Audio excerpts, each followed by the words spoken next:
Salem, but you simply can't have expected me to like that one. They were such a brute. All these arms, no sense. Expecting them to learn eventually what a difference between a salad fork and a dessert fork is like expecting a pig to critique caviar. And they were ugly. I am not being picky. You're just bad at screening candidates. Every single one you've brought in today is either too brawny, too untrustworthy, too unstable, or, again, too ugly. No. The other one was cunning and decent looking for sure, but he was uncommonly socially inept. I refuse to be the princess at the Citadel with a reputation surrounding myself with maladjusted recluses. Could you imagine the gossip? Also, the small little detail about him being half demon spawn and the substance exclusively off the souls of young children. But I mean, really, Salem, my reputation is on the line. My reputation. Yeah, true. That one was fine, I suppose.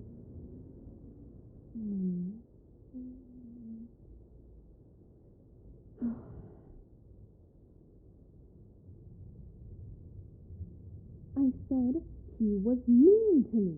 He laughed at my shoes, then commented that my crown was lopsided and the wrong side. He said it was a circumference befitting someone whose thoughts required more room.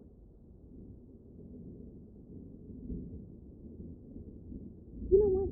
It doesn't matter why the other ones were turned away, only that they were. None of them were up to my standards.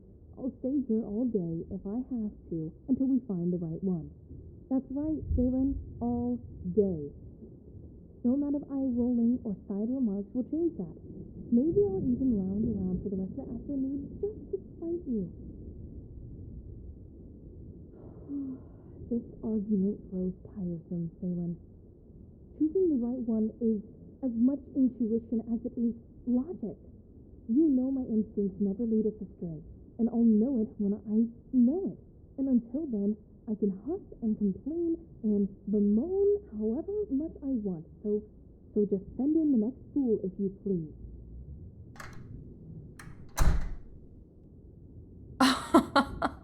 Now this one might just do. Brava, Salem. You finally got me one that doesn't look like they've been pulled straight from the brawling pits.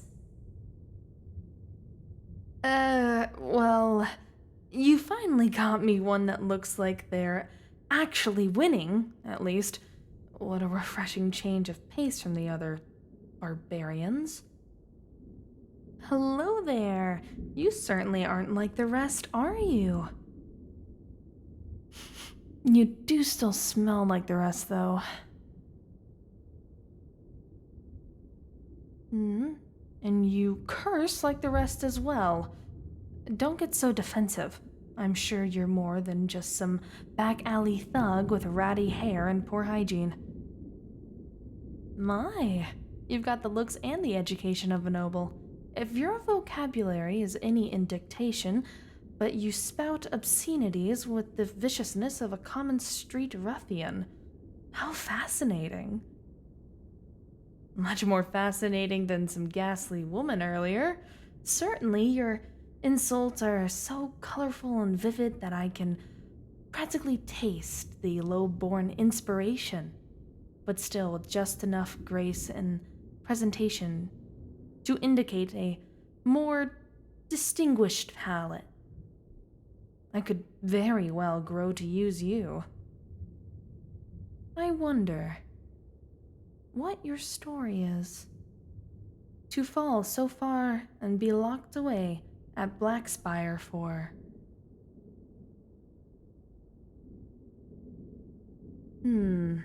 Your physical bearing holds all the unmistakable signs of a prolonged captivity. Malnourished, exhaustion, injury, filth, and a formidable smell, yet the manifestations of your psychological bearing suggest a prowling intellect honed. Rather than dulled, your posture remains undaunted, There's a sinister glint in your eyes that tells me your mind is not only intact, but razor sharp. You cling to enough sanity as to assess the entirety of the room the moment you entered, calculating, weighing, measuring. So I'm gonna wager at least 3 years? 3 long, bitter, horrible years at Blackspire. But that look on your face, it appears I'm correct. And now you've switched from a mere assessment of the room to strategizing how to best murder us all. How beautiful.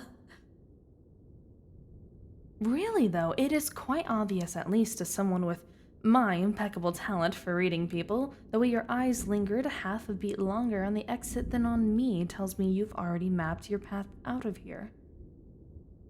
The deliberate slowness of your breathing, controlled, measured, fuels a stillness, but it isn't a stillness of despair, it's a patience, lethal, unblinking patience. You're conserving energy in preparation for a possible fight. You slump just enough to appear drained, but not enough to shift your balance. You're not resting. You're coiled. And you've made no effort to plead. You're letting me think I'm in charge. But don't misunderstand. I'm always in charge. You want a fight? A distraction, perhaps? And the disparity between your current stone-faced stoicism and the milk-curdling foul language of early indicates I'm unraveling your plan bit by bit. You were never here to beg. You're here to bait. How sneaky! You are wonderfully duplicitous, a sadistic fiend. Those hands are tightly fisted with anger or fear. I've seen real fear. This isn't it. Oh, Salen, please remove whatever the stolen weapon our guest has improvised. Perhaps even return it to the poor guard. I really don't feel like getting blood on my garments today. I'm wearing satin, for goodness sake. Much better. And although I am so very curious as to how you could turn a medallion of honor pin into a weapon of mass destruction to kill us all, I really should get to the point before you brew up another plan that ends with my stunning head on a pike, yes? You are an elite whose illicit dealings came to light, severing you from a previous life of riches, entitlement, and refined misdeeds. Do you miss it terribly? I mean, it's clearly been some time since you were surrounded by those of genteel breeding. After all, you don't even recognize the elevated station of the one you so rudely insulted just now. Princess Aldrian of the 7 Sylvan blessed houses of Abrish dashing bachelorette extraordinaire, Aldrith dashing roguish heir, peerless in the country posing an irresistible flair, at your service. Do you mind the paltry lighting? I only sparkle from the left. And the intrigue only grows. So you knew who I was, and yet you still saw fit to spit at my feet and call me those names? How brazen, how bold!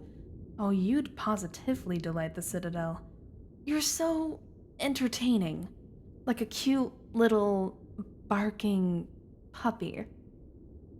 Yes, the Citadel, but I seem to be getting ahead of myself. Salen, hand me the intelligence documents, please.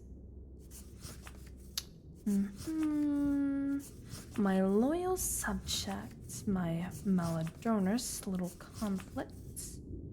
I want to strike a deal with you. Quick to refuse, I see, but you haven't even heard my offer yet. It's clear that you don't harbor much affection for the royal family, but I, for one, think that I could be as much use to you as you could be to me. Wouldn't you like to give me Princess Aldrian, the most generous of gentry lover alike, charmed of hearts, granter of clemency, a chance. Oh, did that pique your interest? Well, after you've had a thorough scrub down, perhaps you can meet me in my chambers later tonight and confirm the validity of the first title yourself. At least we can confirm that you're not dim. It seems that you and Salen are in agreement on one thing, at least. He insists that my list of accolades grows with every introduction I make. But I, for one, am of the contrary opinion that there simply aren't enough words in the English lexicon to describe me in all my majesty. Clever! Though I wouldn't say that particularly the combination of words is representative of my essence. You're just a walking thesaurus for all things unseemingly and insulting, now aren't you? That wit will serve you well, especially where you'll be headed. What I'm promising is a chance for you to earn your freedom, an opportunity filled with possibilities of redemption, honor, glory, and blood. Look, who's all courtly smiles now? Though I am suspicious that the gleam in your eye has more to do with the prospect of violence rather than all the other virtues I listed. How terrifying! How exhilarating! You are precisely the type of person I have been searching for. Intellect, attractive, just a tad mad? Allow me to explain.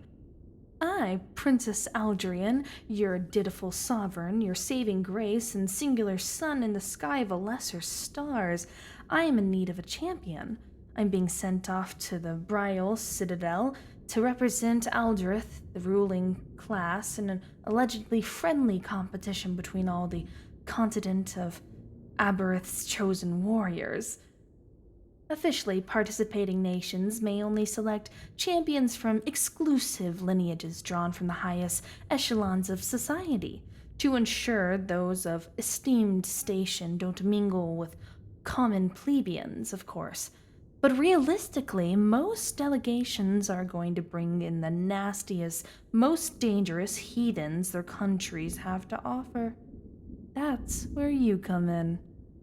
For, in addition to winning the competition and re-establish Aldrith's place in the global hierarchy as a dominant power, especially after the recent strife we've had with Nithrox, we simply must make it clear to the world that we were in no way weakened nor cowed by their little rebellion.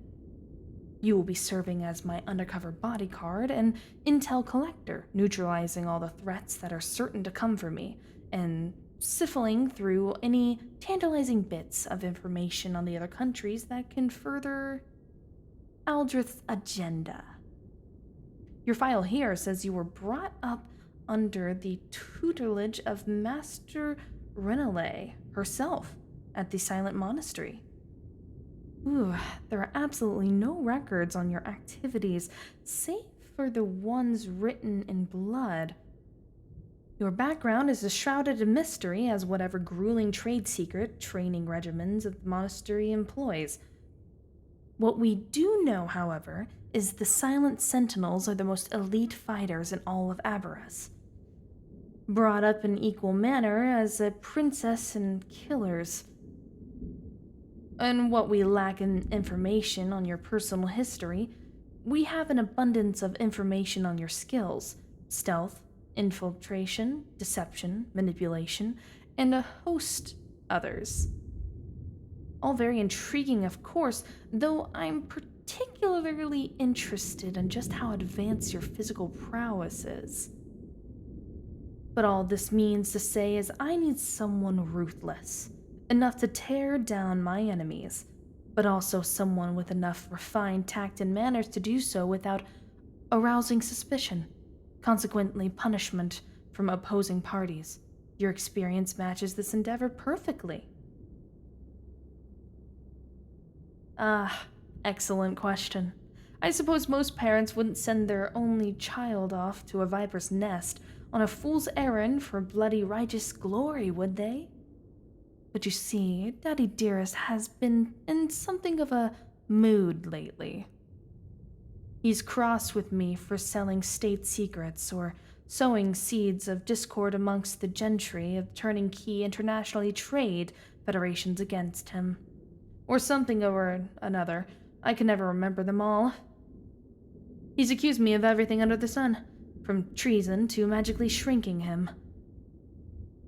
Well, I'm sure you would like to know if any of those are true, wouldn't you?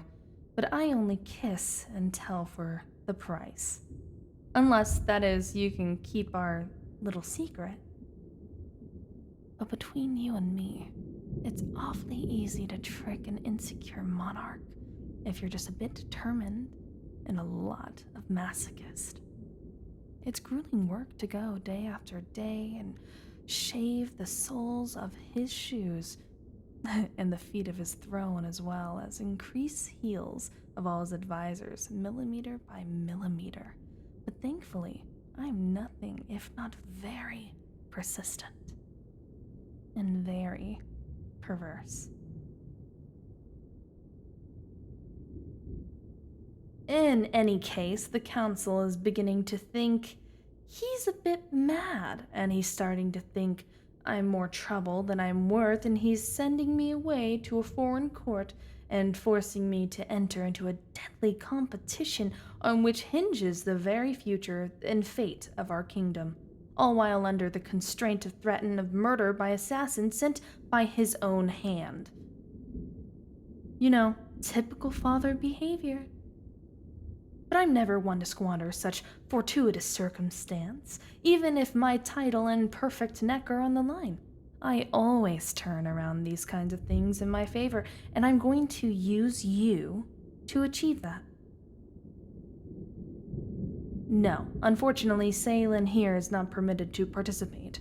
He's too well known to enter under any sort of disguise, and although he does serve as my honor guard for most of the part, he is my cousin, and those within 2 removals of the sovereign blessed bloodline are not allowed to directly compete.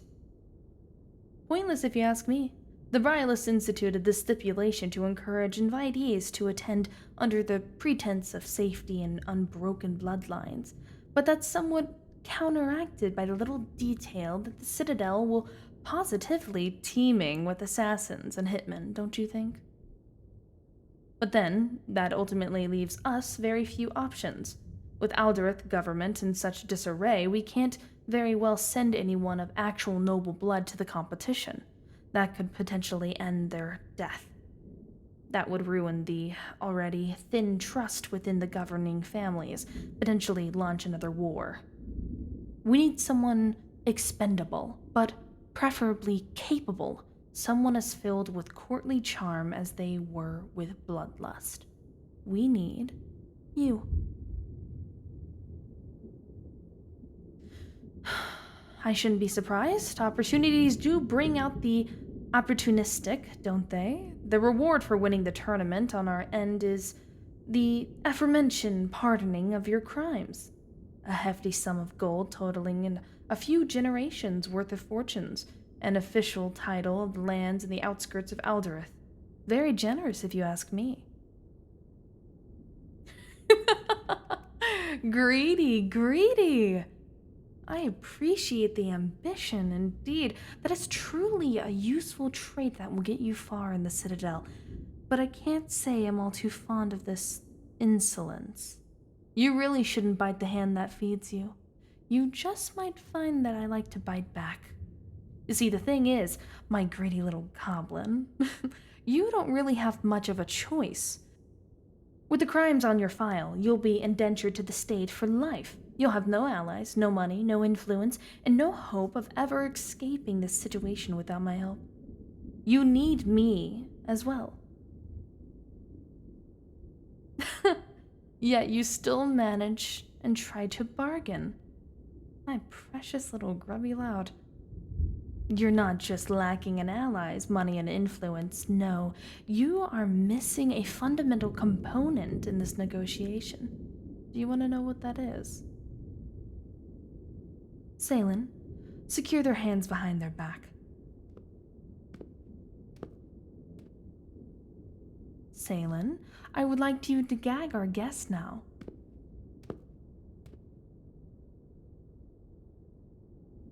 Salen, I want you to force them down on their knees. Good. Now slit their throat.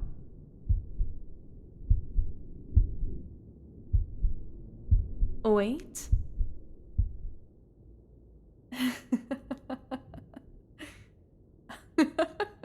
Wait. Apologies. Do remove your blade from the vicinity, Salen. I misspoke. I meant now slit their ropes, as to free them from their bindings. Such a silly mistake.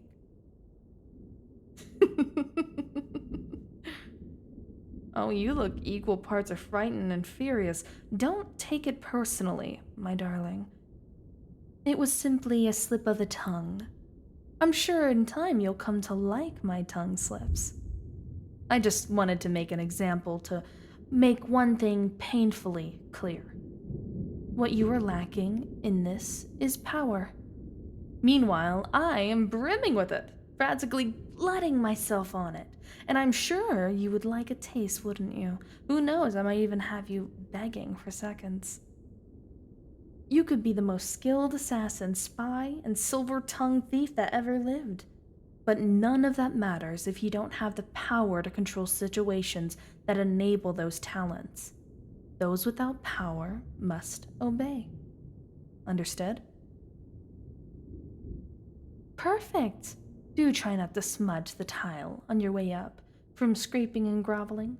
Please, I like to admire my reflection in the polish. Wow, you truly have mastered the ability to conceal your wrath and thirst for revenge behind honeyed words and innocent, placating smiles. How very aristocrat of you. Sweet talk me some more, why don't you? Fill me with sugar until I'm sick of it. So, in light of our newly civilized demeanor and despite your thinly veiled, simmering rage, I can assure we've come to an agreement. Correct? Good. I just need one more thing from you. It's no matter to worry about, really, just a small thing. I need your body. Lying and complimenting through your tightly clenched teeth, you are really so fun. I'm just kidding. I don't want your body. I want the promise of your body. Kidding. Really, this is just the formality. I need to make a sworn scent oath with you. If you complete all the tasks laid before you, by the sovereign blessed blood that runs in my veins, I will be magically obligated to uphold the end of my deal. If you can't, you are to be my servant for the rest of your days. A fair trade-off, I think. At least you won't be stuck toiling away at Blackspire any longer. Do you agree? Cunning, cute, and confident. You truly are a champion among champions, aren't you? Hold out your hand. I, Princess Aldrian of Aldrith, rising dawn of sovereign, summon of... Oh! Well... Mysteries upon mysteries. It seems you already have a crest of a sovereign house etched onto your soul. Are you trying to fool us all? You dirty, devious devil. You didn't know. You're not lying, that much I can tell. Well, this is an investment is proving to be quite the gamble, isn't it? Do you know what that crest on your soul means, champion? That's right. It means you've already bound in the service of a different ruling sovereign blessed house, and yet you haven't the faintest clue as the terms of your contract or the identity of the family. Curiouser and curiouser. It's no matter. I've always been a high roller, and you seem quite worth the risk. We shall proceed with the deal, however, without the insurance of an oath. But let me make one thing clear. Many see me as just another pretty, pampered, spoiled, devastatingly gorgeous princess. I don't mind much. It's so very easy to be underhanded and underestimated, and there is, after all, truth to those statements. But the thing about being so spoiled and pampered is, I always get what I want. And once I do, it belongs to me. Permanently. And if anyone attempted to wriggle out of my grasp, I have been known to break my toys every once in a while. And when they've become of no use to me, you'll find, champion, that pretty and vengeful are two sides of the same violent, privileged coin. Let's hope you never come to understand the true differences between them. Honor your end of the deal, and I'll honor mine. It is simple as that. Deal? Excellent. We'll have the paperwork for you forged, identity made post-haste. We'll leave in 2 weeks. Plenty of time for you to regain your bearings and have a couple of hot meals and change out of those godforsaken rags. I suppose this means you're a noble now, huh? Only in name, of course, but still. I dub thee Scion Gravendell of Eldrith, with grave being homage of the fates of all the enemies who may cross your path, as well as your own future, should you disappoint me. Welcome to the court. I'd bow, but my tailor warned me that the stitching may not survive such passion. Would you mind me saving the hassle just to undress me with your eyes instead? Good one. You were able to hear mine and Salen's conversation through the door earlier. You're probably right. If I introduced myself as a typical gentry do, my crown just might fall off my head as the result of my limited cranial real estate. It's a good thing, then, that I bow to no one. Now, could you please go take a bath?